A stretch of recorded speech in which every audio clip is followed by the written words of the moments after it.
Sam Bradford's Oklahoma career might be over, and Oklahoma's Big 12 championship hopes might have reached the same conclusion.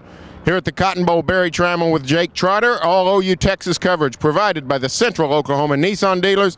And Jake, a few minutes ago, Oklahoma loses to Texas 16-13. Sooner defense played valiantly. The OU offense tried to get things going with Landry Jones, but really not much going, and in the end, Texas just made a few more plays. Yeah, you're absolutely right. The defense couldn't have played any better. I mean, from the get-go, they shut down Jordan Shipley. They shut down Colt McCoy. McCoy said afterward, this is the best defense in the nation, but offensive injuries really were the difference, I think, for OU this season and in this game.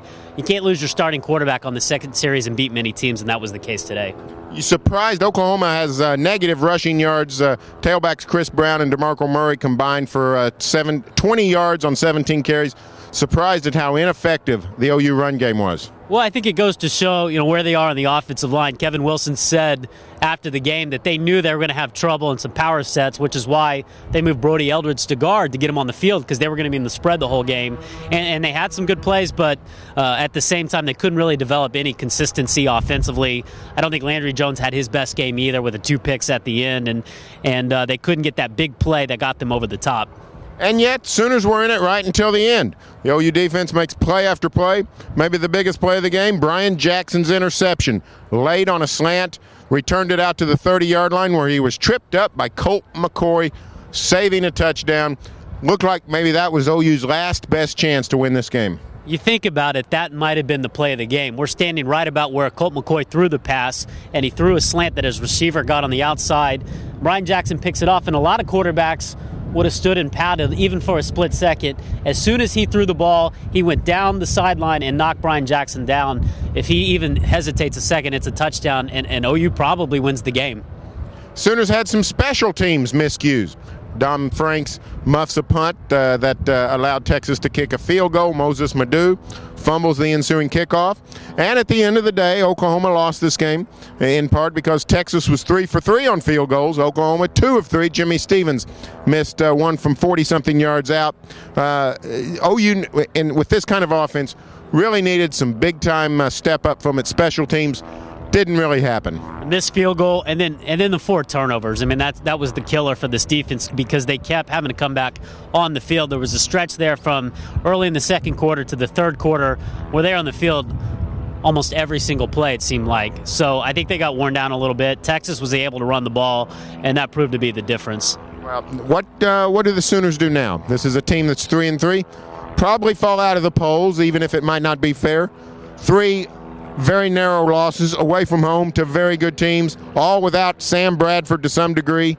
Where does this team go from here? Well, there's 2 ways you could look at it. 3 games by 5 points against 3 pretty quality opponents. So it's not like they're getting their head kicked in. It's not like they're losing to bad teams. At the same time, there's more tough games coming up. The 3 L's, Lawrence, Lincoln, Lubbock. Those are going to be tough games to win with or without Sam Bradford at quarterback. This team really needs to find its identity offensively, and that's going to be tough as long as they continue to not be healthy. Where does Sam Bradford go from here? We saw Sam took the Sooners down the field to a field goal early in the game, but in the first quarter, he's hit. The shoulder is re-injured.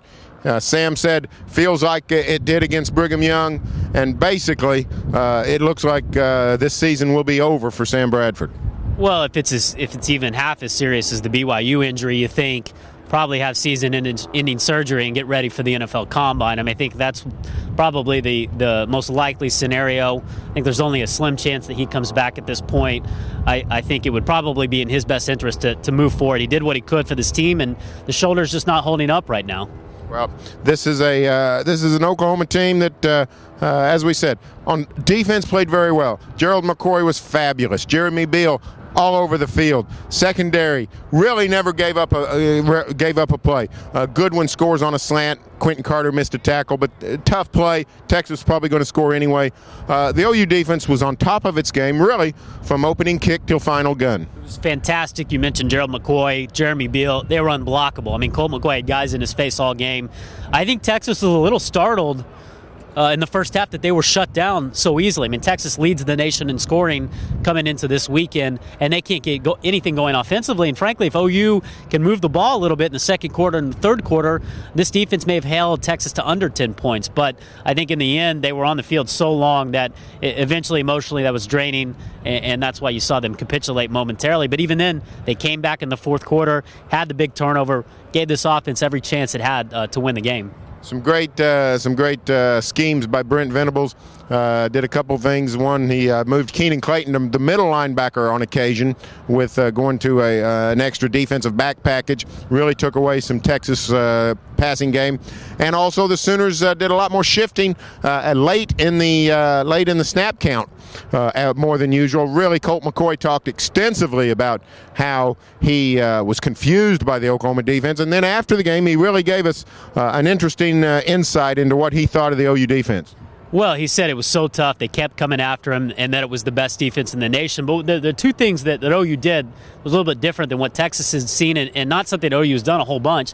They did a ton of zone blitzing in this game, and that really took the passing game away from Texas. You have to be able to run the ball against the zone blitz. That's what Texas was able to do in the second half. They finally figured out we can't keep trying to throw the ball against this zone blitz. And the other thing they did, as you mentioned, they took Keenan Clayton, moved him to the middle, took Ryan Reynolds off, and put Joseph Ibaloy into the game, the redshirt freshman who's essentially like a Keenan Clayton type. So they had an extra defensive back, and that even made it tougher on the Texas passing game. Well, another sad result for the Sooners in the Cotton Bowl. Oklahoma now has lost 4 of 5 to Texas. Is that a signal that this series has moved decisively in the Longhorns' favor? It has 3 of 4 before this, but the Sooners had won 3 Big 12 titles in a row.